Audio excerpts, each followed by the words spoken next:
O Senhor esteja convosco. Ele está no meio de nós. Proclamação do Evangelho de Jesus Cristo segundo Lucas. Glória a vós, Senhor. Naquele tempo, os publicanos e pecadores aproximaram-se de Jesus para o escutar. Os fariseus, porém, os mestres da lei criticavam Jesus. Este homem acolhe os pecadores e faz refeições com eles. Então Jesus contou-lhes esta parábola. Um homem tinha 2 filhos. O filho mais novo disse ao pai: Pai, dá-me a parte da herança que me cabe. E o pai dividiu os bens entre eles. Poucos dias depois, o filho mais novo juntou o que era seu e partiu para um lugar distante. E ali esbanjou tudo numa vida desenfreada. Quando tinha gasto tudo o que possuía, houve uma grande fome naquela região e ele começou a passar necessidade. Então foi pedir trabalho a um homem do lugar que o mandou para seu campo cuidar dos porcos. O rapaz queria matar a fome com a comida que os porcos comiam, mas nem isto lhe dava. Então caiu em si e disse: Quantos empregados do meu pai têm pão com fartura e eu aqui morrendo de fome? Vou-me embora, vou voltar para meu pai e dizer-lhe: Pai, pequei contra Deus e contra ti. Já não mereço ser chamado teu filho. Trata-me como a um dos teus empregados. Então ele partiu e voltou para seu pai.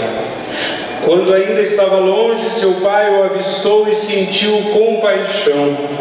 Correu-lhe ao encontro, abraçou-o e cobriu-o de beijos. O filho então lhe disse: Pai, pequei contra Deus e contra ti, já não mereço ser chamado teu filho.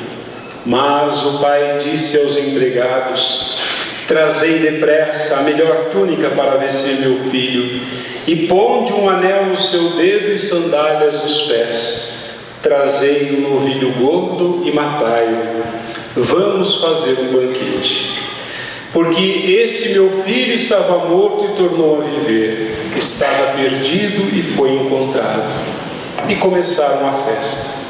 O filho mais velho estava no campo. Ao voltar, já perto de casa, ouviu música e barulho de dança. Então chamou um dos criados e perguntou o que estava acontecendo. O criado respondeu: É teu irmão que voltou. Teu pai matou o novilho gordo porque o recuperou com saúde. Mas ele ficou com raiva e não queria entrar. O pai, saindo, insistia com ele. Ele, porém, respondeu ao pai: Eu trabalho para ti há tantos anos, jamais desobedeci a qualquer ordem tua. E tu nunca me deste um cabrito para eu festejar com os meus amigos. Quando chegou esse teu filho que esbanjou os teus bens com prostitutas, matas para ele o novilho cevado. Então o pai lhe disse: Filho, tu estás sempre comigo, e tudo que é meu é teu. Mas era preciso festejar e alegrarmos, porque este teu irmão estava morto e tornou a viver, estava perdido e foi encontrado. Palavra da salvação. Glória a vós, Senhor. Que as palavras do Santo Evangelho perdoem nossos pecados. Palavra para você esta manhã. Atire a primeira pedra quem nunca se sentiu perdido no trânsito. Todo mundo já teve essa experiência. Em geral, as mulheres reagem de forma diferente dos homens. Os homens, quando estão perdidos, continuam dirigindo, continuam procurando sozinhos um caminho.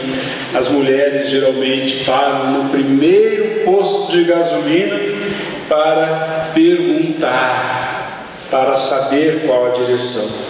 Meus irmãos, também na vida, algumas vezes nós já nos sentimos perdidos de um jeito ou de outro. São Lucas é o evangelista especializado em pessoas que se perdem na vida.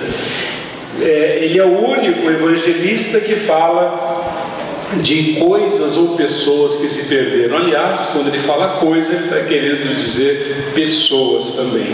Por exemplo, é o único que compara a vida humana à de uma ovelha que se perdeu das outras, que foi por um caminho estranho e que nesse caminho quase morreu, quase perdeu a própria vida.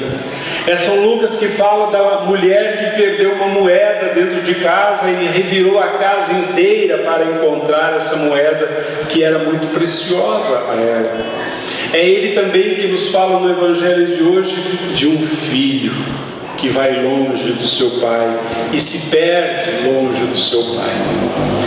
Meus irmãos, há diferentes maneiras de se perder na vida, diferentes maneiras de se perder. Pensando nesses evangelhos, nessas perdas que Lucas nos enumera, por exemplo, na parábola da moeda perdida, a moeda perdida foi perdida porque a mulher que a perdeu foi negligente. Foi uma mulher que não teve cuidado o suficiente, por isso perdeu. Perdemos porque não cuidamos. Maridos perdem as suas esposas porque lhes faltou essa disposição em cuidar desse amor, em cultivar esse amor. Muita gente acha que aquele amor que teve quando tinha 18 anos é suficiente para a vida toda. Não é. Se o amor não se renova, ele acaba. Mulheres perdem seus maridos porque também são negligentes. Pais perdem seus filhos porque não lhes dão cuidado suficiente. Enfim, quantas perdas existem porque no momento certo não cuidamos. Interessante falar em momento certo para cuidar, é verdade. Tem momento certo para cuidar, né? Por exemplo, o marido que nunca deu presentes à sua mulher, ou no dia do aniversário da sua mulher dá um liquidificador, ou lhe dá um aspirador de pó, né? Então, um marido que não cultivou o amor, depois que ela vai embora, que ela se cansa de tudo, não adianta dar flores. Você nunca deu flores antes. E é muito impressionante como acontece isso aos montes, meus irmãos. Maridos que não dão flores para suas esposas, depois que elas vão embora, enchem a casa de flores. Pois é tarde, pois não adianta mais. Em geral nos perdemos porque nós fizemos más escolhas na vida. É disso que trata São Lucas o seu evangelho de hoje. Agora, é diferente daquela mulher que perdeu a moeda, tem outro tipo de perda. Não é aquela que eu perdi alguma coisa, mas aquela que eu me perdi. Nós podemos nos perder. O filho pródigo do evangelho de hoje, ele se perdeu porque ele fez más escolhas. Nós muitas vezes perdemos porque nós decidimos nos perder. A história é chamada de parábola do filho pródigo. De que maneira o filho se perdeu? Se perdeu pelo abuso e pelo excesso. E é isso que significa pródigo, aquele que perdeu por abuso ou por excesso. O problema de pecar por excesso é que no começo todo excesso dá prazer, Todo excesso dá prazer. Hoje nós estamos vendendo aqui a rifa do ovo de Páscoa. É a única coisa que não vai dar, não é pecado comer, que você está ajudando, então não vai dar. Mas vamos dar outro exemplo que esse não vai funcionar, Uma vez uma repórter perguntou a um menino que estava fumando crack: por que você está fumando crack? Ele respondeu: olha, porque me dá prazer. Porque me dá prazer, respondeu ele. Então as pessoas cometem excessos porque no começo tudo dá prazer, só que depois do prazer vem o vazio, vem a impressão de que aquilo que nós fizemos em excesso não preencheu todas as lacunas, e então vem a depressão. E isso é muito comum também quando nós, pessoas que, por exemplo, comem demais, comem, depois vem o quê? A culpa. Vem a culpa. Porque o que está vazio não é o estômago, é o coração. É preciso ver na nossa vida o que está de vazio em minha vida, que eu preciso ficar enchendo de alimentos, por exemplo. Que eu preciso ficar enchendo de bebida, né? Em geral, as pessoas que bebem muita cerveja porque querem, elas estão vazias de masculinidade muitas vezes, querem mostrar como elas são machos, né? Tomando cerveja, olha aqui como eu tomo cerveja. Não é verdade? Né? A gente vê isso de monte, né? Pessoas vazias que se enchem de bebida alcoólica. Mas tem uma coisa na parábola de hoje que nós não prestamos muita atenção, meus irmãos. Primeira coisa, o pai tem 2 filhos. Um pecou pelo excesso, o excesso do prazer, e outro pelo, entre aspas, bom excesso, que não é bom coisa nenhuma. O outro trabalhou demais, vivia na terra trabalhando sem parar. O primeiro filho que ficou em casa, ele achava que estava fazendo uma grande coisa. E isso está muito presente na nossa cultura brasileira. Nós achamos que trabalhar em excesso é bom. Não é. Não é. Estudar em excesso não é bom. Que as crianças não gravem isso. Esquece essa parte. É bom sim. Isso, fecha os ouvidos. Né? Se elas vão falar, o padre falou que não é bom, mãe. Né? Pessoas que trabalham acreditam que trabalham bastante para quê? Para ser respeitadas. Se eu trabalho bastante, eu vou ser respeitado. Né? E achamos que trabalhar muito é uma virtude. De acordo com o Evangelho de hoje, não.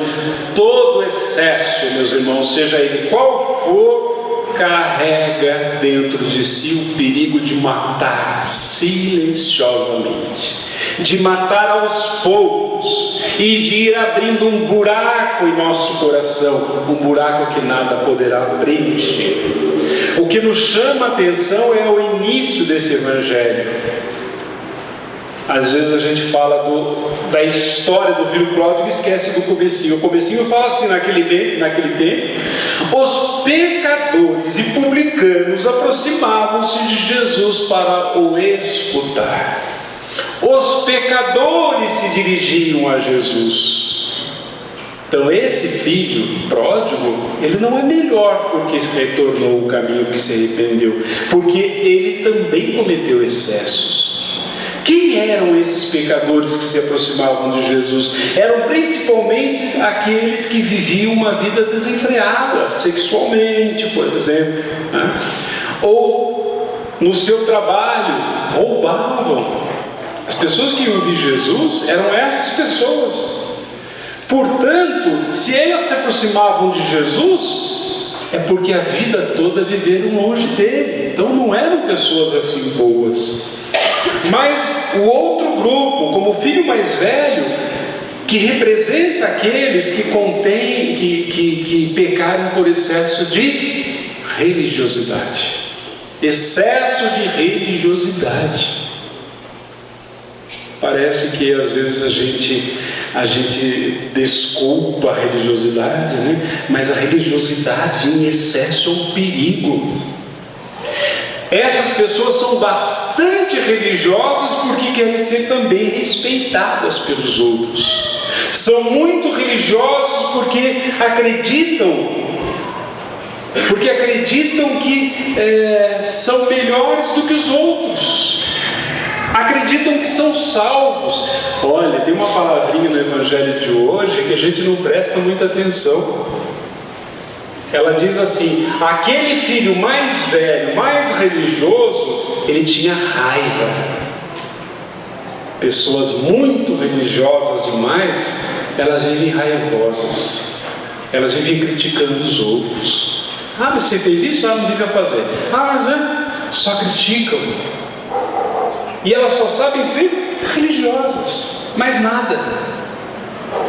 Dois grupos diferentes, mas os dois cometeram excessos. Os dois grupos são ocos por dentro, ambos se sentem vazios diante da vida. A diferença é que um grupo reconhece que está vazio, um grupo reconhece que não tem nada dentro de si. Um grupo resolveu mudar de direção, porque aprenderam que o prazer pode dar a sensação de preenchimento do vazio, mas não da plenitude.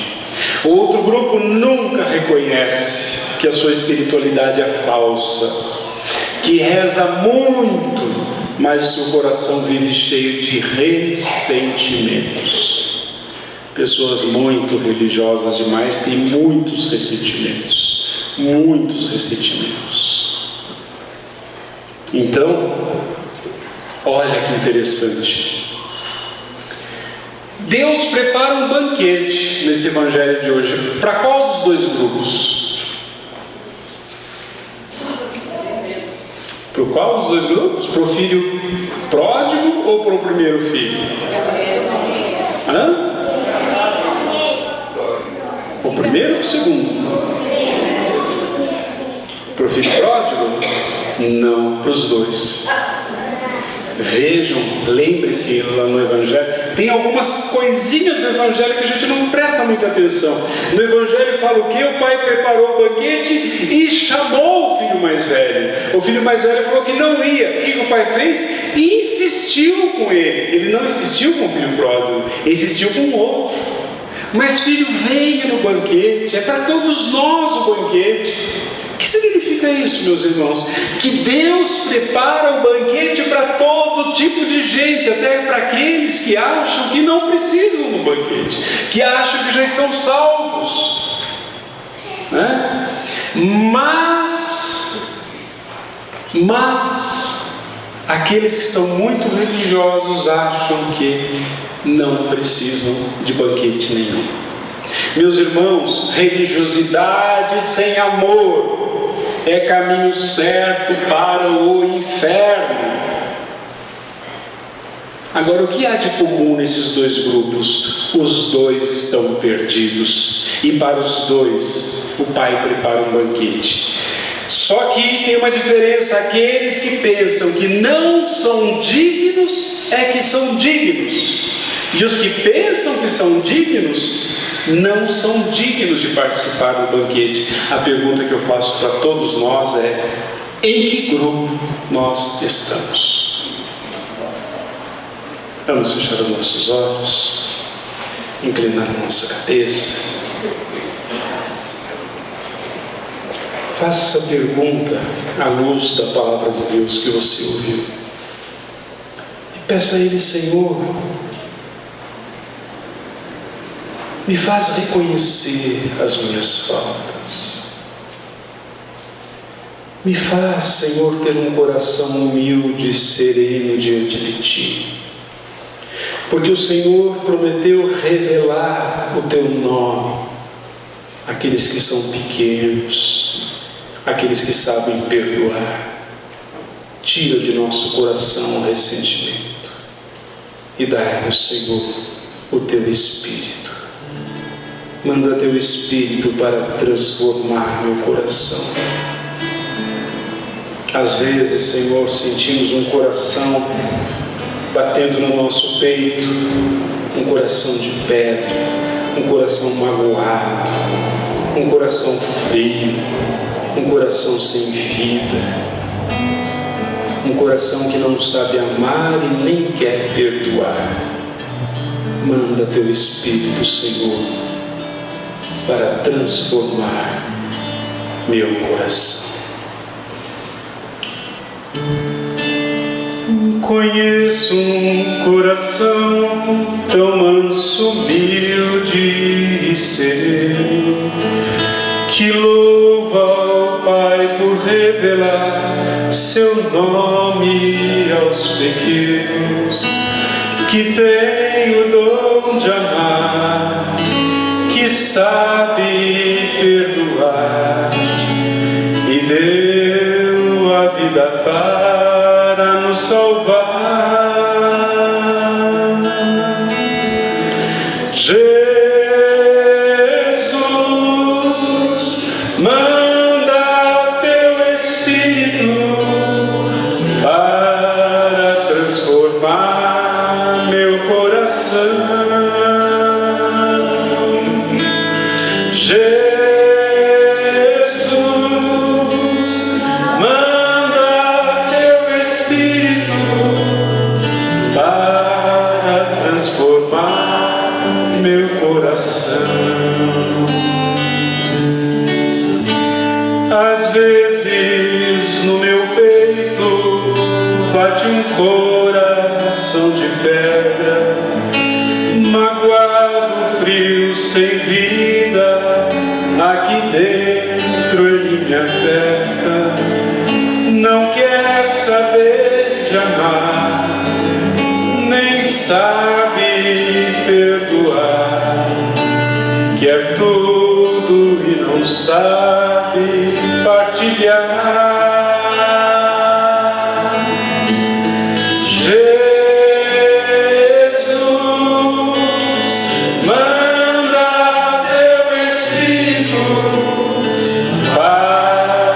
Transformar meu coração. Jesus, manda teu Espírito para transformar meu coração. Lava, purifica e restaura-me de novo. Serás o nosso Deus e nós seremos o teu povo.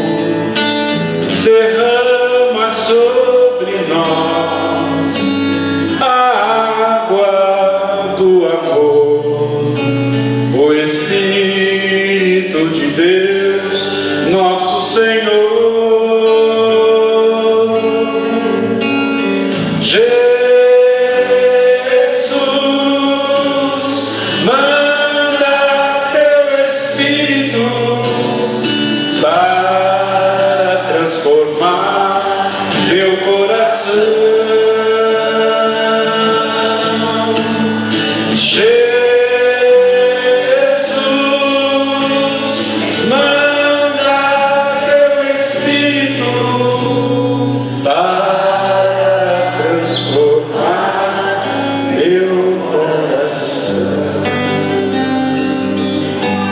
Creio em Deus Pai Todo-Poderoso e em Jesus Cristo, seu único Filho, nosso Senhor, que foi concebido pelo poder do Espírito Santo, nasceu da Virgem Maria, padeceu sob Pôncio Pilatos, foi crucificado, morto e sepultado, desceu à mansão dos mortos, ressuscitou ao terceiro